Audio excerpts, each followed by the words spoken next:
설교 시간에 목회자에게 가장 절망되는 일이 있다면 성도들 가운데 설교를 듣는데 눈을 감고 들으신 분들 때문에 제가 늘 낙심되고 절망이 됩니다. 시작하자마자 눈을 감고 주무시는 분도 계시고 졸고 계신 분도 계신데 40여 년 넘게 목회하고 오신 목회 선배님이 그런 얘기를 하시더라고요. 뭐라고 하느냐, 자기가 40년 넘게 목회를 하면서 가만히 보니까 설교 시간에 좋으시는 분, 주무시는 분, 눈을 감으시는 분은 통계적으로 보니까 일찍 돌아가시더라고요.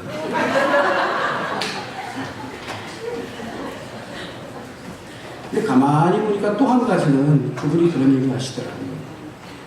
중요한 것은 그분들이 또 통계적으로 보니까 돌아가실 때 꼭 눈을 뜨고 돌아가세요.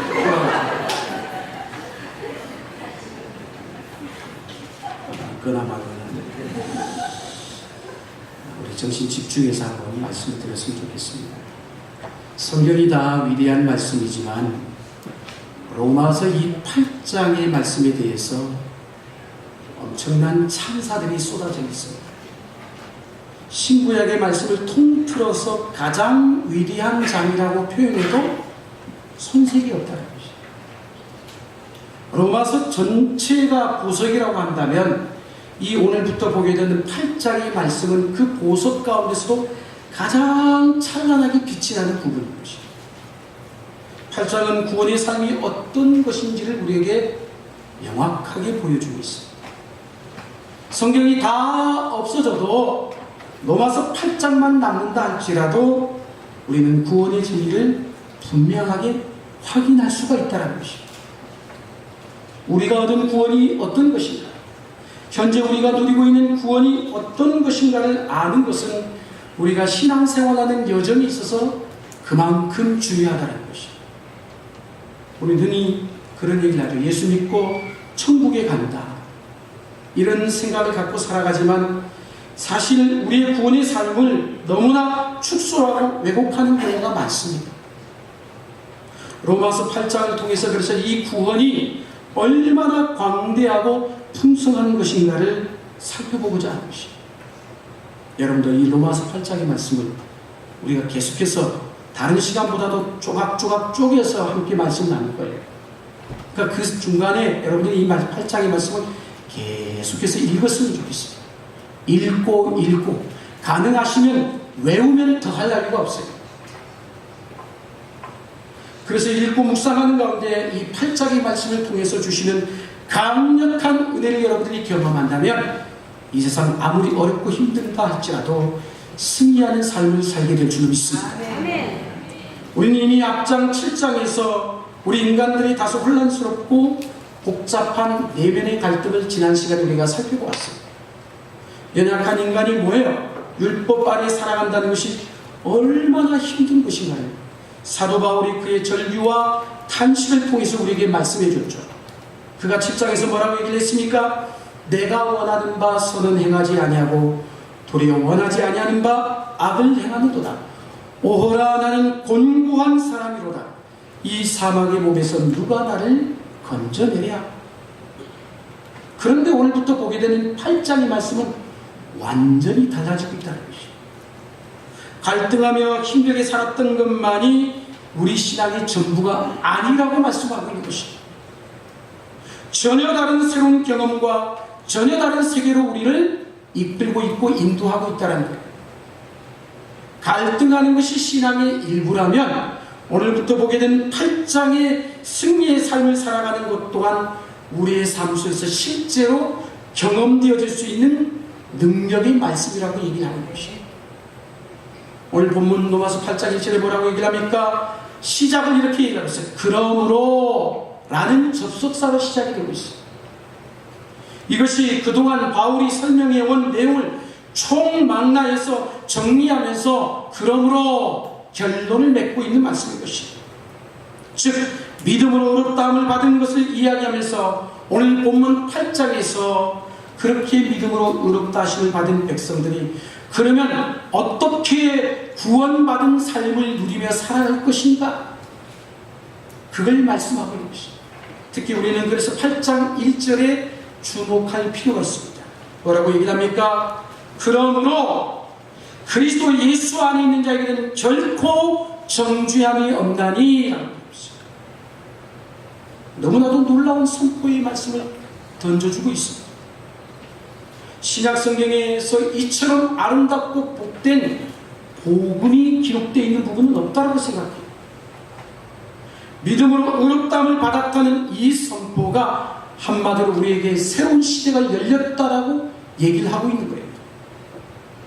평소에 죄의 문제에 대해서 별로 무감각하게 심각하게 고민하지 않는 분들에게는 이 구절이 오늘 읽으면서도 별로 감동으로 다가오지 않을 수 있어요. 또 요즘처럼 죄의 문제를 잘 다루지 않는 환경 가운데서 오늘 이 말씀을 읽다 보면 다소 지루하게 들릴 수도 있습니다. 그러나 어떤 사람이 예를 들어 어떤 문제로 법적 고소고발이 되어서 재판석에 법적으로 공방을 치르고 있다면 어쩌면 이 말씀은 굉장히 피부에 와 닿는 말씀인 것입니다. 무슨 얘기냐? 여러분 가운데 현재 혹시나 죄 가운데서 허덕이며 힘들어하며 여전히 죄 때문에 몸부림치고 있는 신앙의 삶을 살아가고 있는 분이 계시다면 오늘 우리가 읽은 이 본문의 말씀은 현실적으로 다가오는 말씀이라는 것입니다. 검찰 조사를 받으면 사생활이 없어지고요. 통장 조회가 되고 집안과 차 트렁크까지 수색을 당하며 개인의 모든 것이 드러나고 법정에서 부르면 가야 되고요. 그러게 되면 사는 게 아니겠죠. 우리 인생도 마찬가지예요. 기소가 된 상태예요. 누구로부터? 마귀로부터. 너는 죄인이다. 여전히 죄 가운데 있어. 그 죄 가운데서 너는 헤어나올 수 없어. 우리를 마귀는 기소하고 있습니다. 죄의 문제가 여전히 우리를 짓누르고 있다는 것이에요. 그래서 로마서 1장 18절에 말씀합니다. 하나님의 진노가 불의로 진리를 막는 사람들의 모든 경건하지 않음과 불의에 대하여 하늘로부터 나타난다라고 얘기하고 있습니다. 즉 인간의 죄에 대하여 임한 하나님의 진노는 마치 맹렬히 타는 불과 같아서 그 누구도 아무도 피할 수가 없다라고 얘기하고 있습니다. 모든 고통과 저주는 한마디로 죄에 대한 하나님의 진노라는 것입니다. 인간은 그래서 모두 기소된 상태예요. 그래서 성경이 말씀하죠. 의인은 없나니 하나도 없으며 모든 사람이 죄를 범하였음에 하나님의 영광에 이르지 못하더니. 그런데 이런 상태 속에서 오늘 사도 바울은 우리에게 명쾌하게 선언하고 있습니다. 그리스도 예수 안에 있는 자에게는 결코 정죄함이 없다. 할렐루야. 복음이요, 복음. 이보다 더 큰 복음이 어디 있겠어요? 무죄의 판결과 같은 말씀이에요. 너는 이제부터 무죄야. 그리스도 예수 안에서 너는 이제 무죄라는 것입니다. 죄의 문제라는 것은 우리 인류에게 있어서 최대의 문제이고 이슈인 것입니다. 하나님의 진노가 임한 상태에서 무슨 얘기냐? 우리의 삶은 모든 것이 정상이 아니고 비정상이라는 것입니다. 깨어져 있어요. 뒤틀려 있다는 것이에요. 무거운 죄의 짐이 여전히 짓누르고 있을 때 어느 누가 기쁘고 편안할 수 있겠습니까? 그러나 오늘 성경은 말씀합니다. 그리스도 예수 안에 있는 자에게는 결코 정죄함이 없다라고. 율법에서는 우리가 죄인으로 언도를 받았어요. 어쩔 수 없는 너는 죄인이라고. 죄의 문제를 스스로 풀 수 없다라고. 우리가 율법을 행하면 행할수록 죄 앞에 무너지고 연약하고 부족함을 느낄 수밖에 없는 것이. 그런데 오늘 놀라운 소리를 하고 있죠. 그러므로 이제 그리스도 예수 안에 있는 자에게는 결코 정죄함이 없다라. 오늘 8장 1절은 로마서를 통해서 어쩌면 우리에게 알려주는 하나님이 최고의 선물인 줄로 믿습니다. 사실 어쩌면 성경 전체가 들려주는 대주제예요. 그리스도 안에서 넌 이제부터 죄인이 아니야. 그 모든 죄를 내가 사했노라. 할렐루야. 그리스도 안에서는 결코 우리를 한마디로 죄인으로 취급하지 않으신다는 것이죠. 의인으로 여겨주시고 우리를 구원해 주시고 은혜를 베푸시는 줄을 믿습니다. 그리스도인의 자유의 대헌장인 것이죠. 지wan 이제 법적 공방을 그 싸움을 불식시키고 최종 선고를 내리는데 그 누구도 그 최종 선고 앞에 토를 갈거나 이의를 제기할 수 있는 사람이 없다라고 얘기를 하는 것이 얼마나 큰 은혜예요. 이것은 단순히 문자적으로 받아들이면 감동 없이 읽을 수 있는 말씀입니다. 바울이 1절 말씀을 쓸 때 전 생각해봤어요. 이 말씀을 쓸 때 얼마나 바울이 감격했을까, 감동하면서 써내려갔을까. 바울이 어떤 사람이에요? 바리새인이었습니다. 율법에 있어서 탁월한 사람이었습니다. 그래서 그 율법을 지키기 위해서 몸부림을 치며 생명을 걸었던 사람이 바울 아니에요. 그러나 그가 그리스도 안에서 얼마나 그것이 부질없는 짓인지를 깨닫고 새로운 빛을 본 것이 우리의 행위로 결코 하나님 앞에 의롭다함을 받을 수 없구나. 우리는 오직 예수 그리스도 안에서 의롭게 된 사실을 충격적으로 바울이 경험한 것입니다. 사실 종교개혁을 일으켰을 때 마틴 루터가 부르셨던 캐치프레이즈 가운데 오직 믿음으로 솔라 피데, 이 말은 그가 깨달았을 때, 여러분 마틴 루터라는 영화를 보면 그가 이렇게 봅니다. 피가 거꾸로 솟는 것 같았다라고 얘기했습니다. 그 당시 로마 가톨릭이 어떻게 했어요? 행위와 노력으로 구원을 얻는다라고 주장하며 면죄부를 판매했던 자들이 그들이었습니다. 구원을 얻으려고 했을 때 그는 그러면서 갈라디아서 말씀을 보면서 오직 의인은 믿음으로 말미암아 살리라, 이 말씀 앞에 충격을 느꼈던 것입니다. 오직 믿음으로 자신의 온몸을 적응하는 그 진리의 깨달음이 마틴 루터의 심장을 관통해 있습니다. 그래서 그가 거기에 생명을 걸고 종교개혁을 일으켰던 겁니다. 바울도 마찬가지였을 거예요. 오늘 말씀을 써내려갈 때 그 심정이 똑같았을 거라는 것입니다. 눈이 열리고 율법을 행하는 눈으로 나가려고 했던 자신의 그 행위와 몸부림침이 이게 아무것도 아니구나, 부질없는 행동이구나, 그걸 깨닫고 오직 이 구원은 그리스도 안에서 얻을 수 있구나, 믿음으로 말미암아 의롭다함을 받는구나, 그 진리를 깨닫고 다니는 거야. 이렇게 선포되는 것입니다. 그러므로 이제 그리스도 예수 안에 있는 자에게는 결코 정죄함이 없다. 여기 이 결코라는 말, 원문의 의미는 그런 의미예요.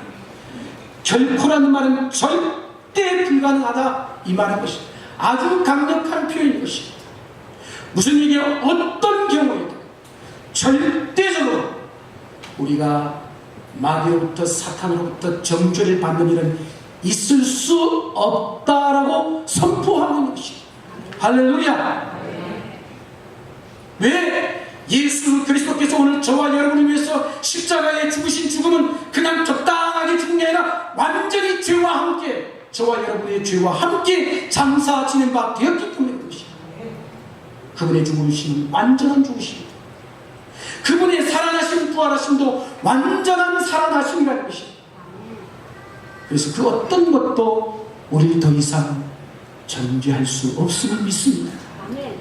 그리스도 안에서 우리를 죄인으로 취급하는 어떤 법조문 자체가 이미 사라졌다고 얘기하고 있는 것입니다.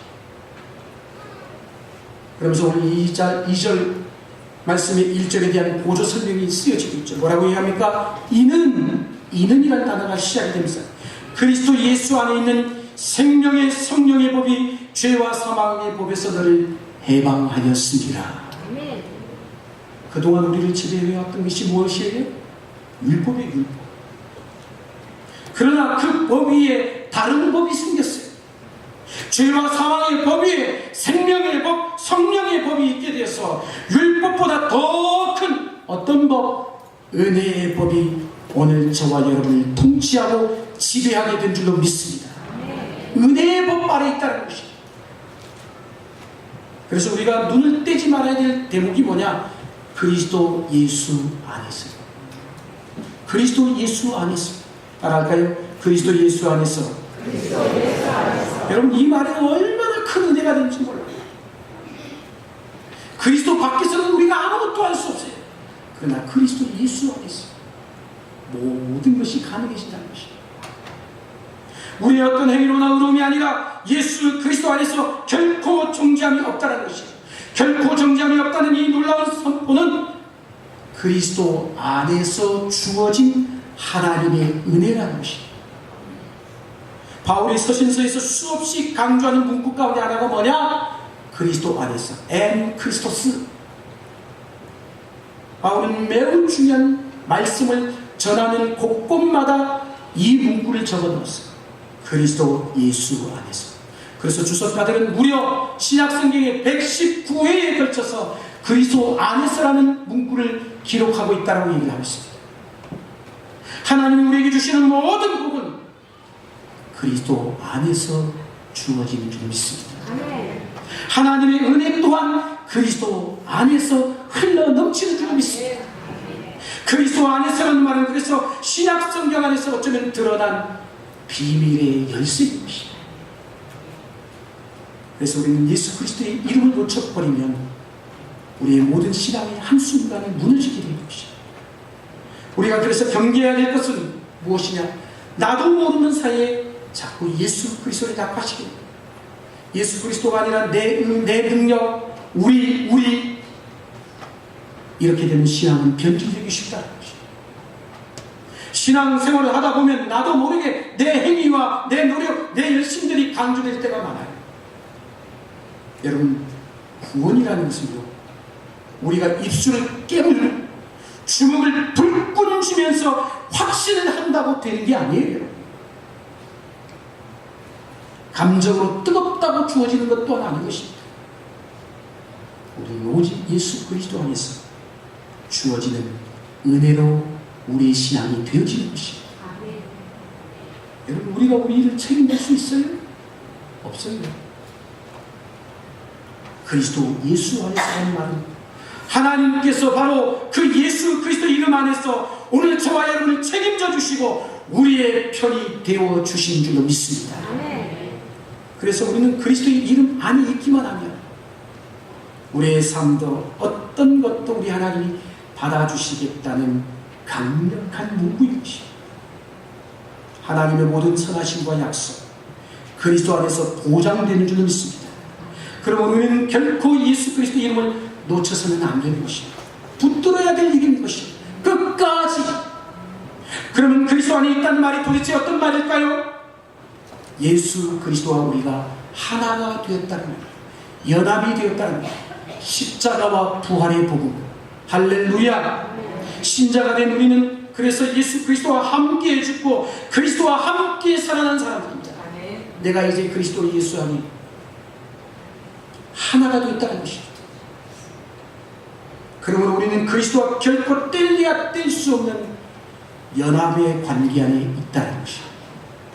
그러므로 이제는 우리는 그리스도 안에 들어간 이상 내가 나를 붙들고 있는 것 같죠? 그렇지 않아요.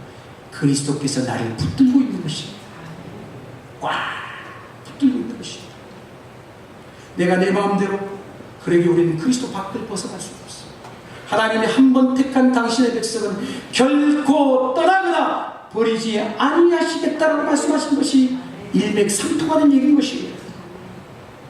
로마서 8장은 이렇게 그러면서 결론을 내리고 있어요. 결코 그 어떤 것도 하나님과 즉 그리스도와의 관계를 흐트러 놓을 수 있는 것이 아무것도 없다. 그리스도 예수 안에 있는 자에는 결코 정죄함이 없나니. 그러면서 이 로마서 8장 38절 이후의 결론을 이렇게 얘기하고 있죠. 뭐라고? 내가 확신하노니 사망이나 생명이나 천사들이나 권세자들이나 현재일이나 장래일이나 능력이나 높음이나 기품이나 다른 어떤 피조물이라도 우리를 우리 주 그리스도 예수 안에 있는 하나님의 사랑에서 끊을 수 없느니라.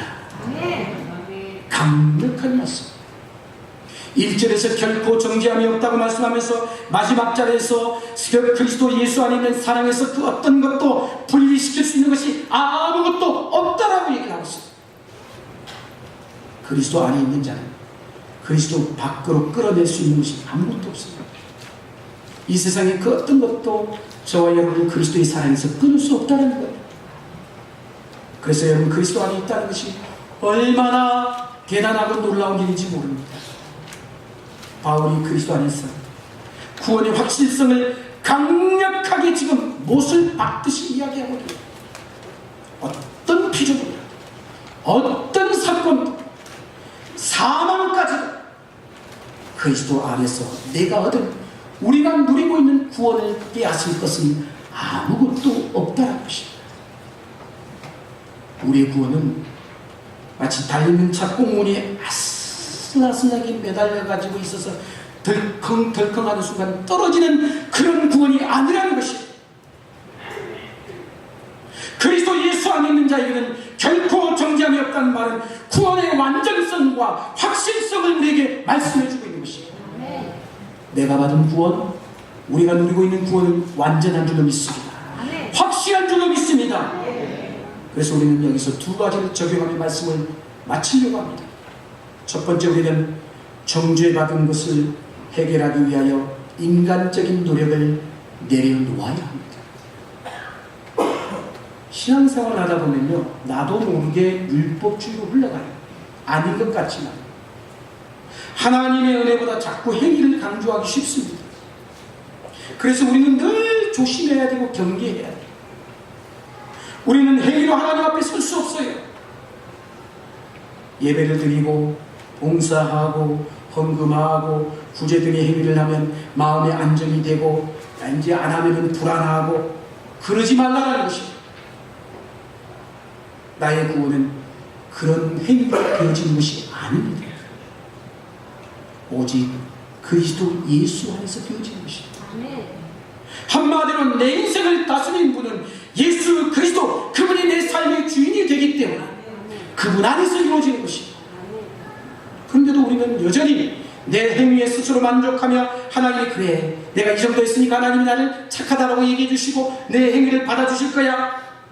그런가 하면 어떤 때는 내 행위가 부족하면 하나님이 나를 버리시지 않을까, 나에게 징계하시지 않을까, 벌을 내리시지 않을까, 감정적으로 자꾸 오르락내리락 하는 거예요.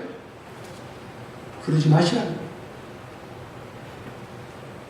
우리의 행위를 가지고 하나님 앞에 나아가면 나아갈수록 우리의 죄책감은 더 커지게 돼 있고 결국은 영적으로 무너지게 돼 있습니다. 행위로 자신의 구원을 이루려는 것처럼 무모한 일은 없습니다. 그래서 오늘 본문 3절 4절에 이렇게 선포합니다.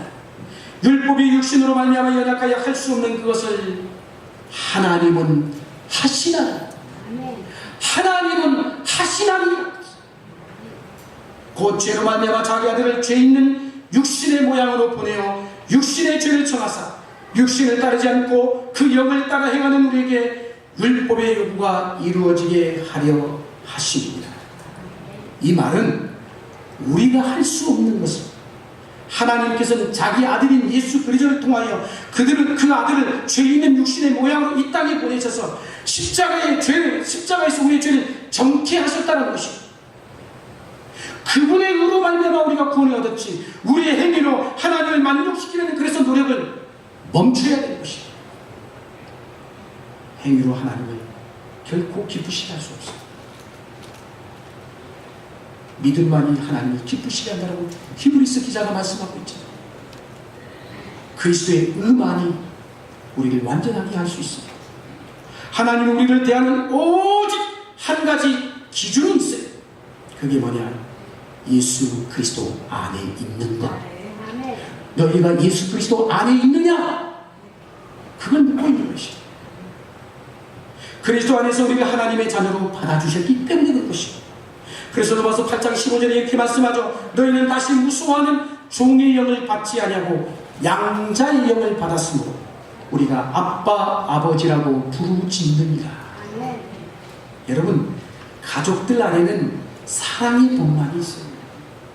물론 잘못하면 혼도 나고 매도 맞고 쫓아낼 수도 있죠. 그러나 아무리 잘못해도 부자지간에 연을 끊을 수 있어요? 없어요. 자녀가 잘못을 해도 그 수치를 가려주는 그게 가족인 것이. 징계를 해도 최종적으로는 자녀를 사랑의 품으로 끌어안으시고 이끄시는 부르신 것입니다. 이제 우리 안에 생명의 능력이 작동하고 있기 때문에 어떠한 일이 일어나도 염려할 필요가 없는 줄 믿습니다. 물론 우리가 실수할 수 있어요. 넘어질 수 있어요. 우리의 연약함, 우리의 실수와 그런 것들이 드러나도 두려워하지 마십시오. 그러나 왜? 그럴 때마다 그리스도의 십자가 앞으로 나아가는 여러분이 되실 수 있기를 축복합니다.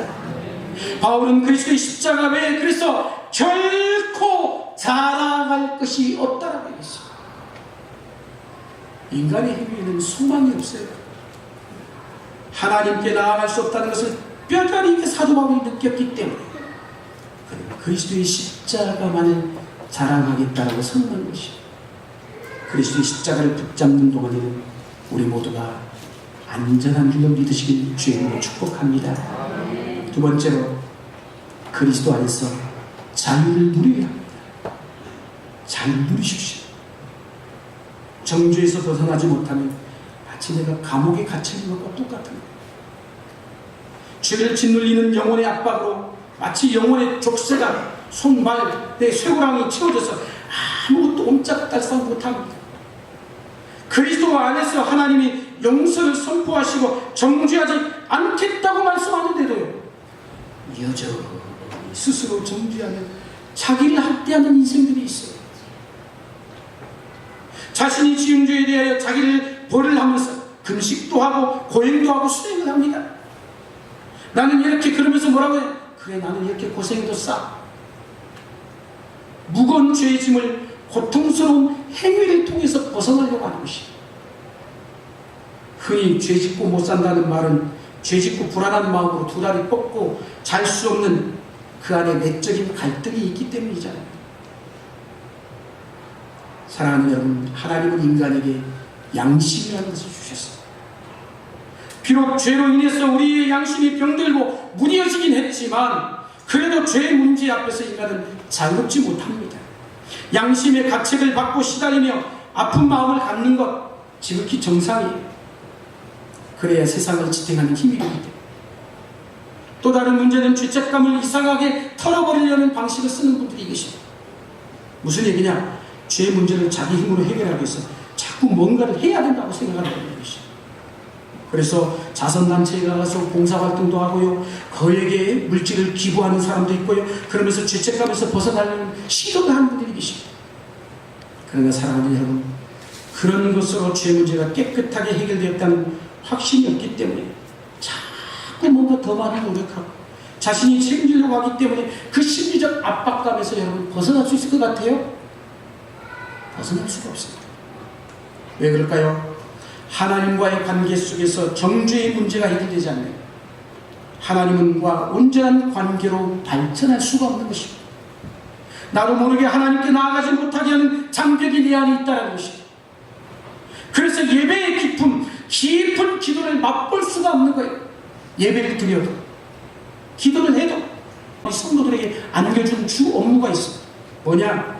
자꾸 정죄감을 심어줍니다.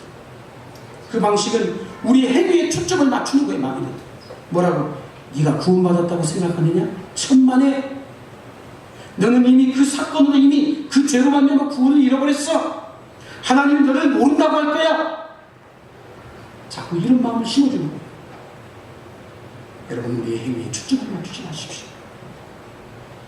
그 행위를 가지고 자신을 평가하라고 하면 거기에서 빠져나갈 사람은 한 사람도 없어요. 우리가 구원을 얻었지만 우리는 여전히 실수하고 넘어집니다. 이럴 때 우리가 주목해야 될 것은 다름이 아니라 그리스도밖에 없다는 것입니다. 오직 그리스도. 나의 행위가 아니라 그리스도를 바라보기만 하시면 됩니다. 그리스도가 죄에 대한 형벌을 다 나를 대신해서 당하셨기 때문에 그리스도 안에 있기만 하면 우리가 받을 형벌이 없는 줄로 믿습니다. 생명의 성령의 법이 너를 해방하였다라고 선포하고 있습니다. 무죄로 판결이 나서 더 이상 신자에게 우리에게 요구할 것이 없어진 거예요. 여기서 우리는 한치의 양보도 해서는 안 됩니다. 사탄 앞에 양보하지 마세요. 과거에 어떤 죄에도 묶여있지 않기를 축복합니다. 그리스도 안이라는 말은 과거의 지은 죄뿐만 아니라 지금 지은 죄와 앞으로 지을 죄까지도 다 포함하고 있는 줄로 믿습니다. 중요한 것은 행위가 아니라는 것입니다. 우리의 행위는 소망이 없다고 결론이 났어요. 여기에 우리가 지나칠 정도로 적어도 확신을 가져야 되는 것입니다. 구원의 확신이 자기 행위에 의해서 왔다 갔다 하면은 얼마나 불안정하겠어요. 어떤 분이 그래요. 부흥할 때마다 이거는 예수 믿는 사람이 일어나세요. 맨날 부흥회 때마다 그런 사람이 일어납니다. 지난번에도 일어나고 이번에도 일어나고. 왜 그럴까요? 자기가 받은 구원이 불안하니까 그래요. 우리의 구원이 그렇게 희미한 겁니까? 예수 그리스도께서 나를 위해 흘리신 피가 그렇게 옅은 피입니까? 우리의 행위에 의해서 감정이 흔들릴 것이 아닙니다. 불안한 사람은 그 원인이 자기 감정이나 노력의 구원이 지탱이 되어 있다고 찾아가고 있는 것입니다. 오늘 1절 말씀을 강력하게 붙들 수 있기를 축복합니다. 그러므로 이제 그리스도 예수 안에 있는 자에게는 결코 정죄함이 없다라고 말씀했어요. 때문에 우리가 연약해서 넘어지면 송구한 마음이 들고 부끄러운 것도 사실이에요. 그러나 하나님과 우리의 관계를 끊을 수 있는 것은 아무것도 없어요. 영적 세계에서 너무 완벽하게 하려는 그 경향도 율법주의 것입니다. 하루 새벽 기도를 빠진 날 넘어지기라도 하면 마치 하나님이 나를 넘어뜨렸다면서 자기를 힘들게 하는 사람들이 있어요. 하나님이 그런 하나님이실까요? 하나님께 무엇인가를 해서 인정받으려는 몸부림을 더 이상 하지 않기를 축복합니다. 하나님은 우리에게 무엇을 요구하거나 압박을 가하는 분이 아니라는 것이에요. 우리의 있는 모습 그대로를 받아주신 분이십니다. 이것이 복음인 것입니다. 우리가 해야 될 것은 있다면 그리스도 안에서 베푸르신 하나님과 화평의 관계를 누리는 것입니다. 그래서 하나님과 화평을 누리자 사도 바울이 말씀하고 있는 거예요. 죄인임에도 불구하고 실수했음에도 불구하고 하나님께서 열어놓으신 그 대로로 가는 것입니다. 하나님과 화평을 누리며 그의 영광을 바라보며 즐거워하는 것입니다. 실패해도 실망하지 않고 다시 나아가면 우리 하나님께서는 반드시 거절하지 아니하시고 받아주시며 그분 안에서 평안과 자유와 기쁨을 주신 줄로 믿습니다. 사랑하는 여러분, 로마서 8장 성령의 이야기를 많이 하고 있습니다. 그래서 성령장이라고까지 하는데 성령이 우리를 이끌어 하나님과의 관계를 화목하게 하시고 그분 안에서 자유를 누릴 때 나도 모르게 죄를 이기는 줄로 믿습니다.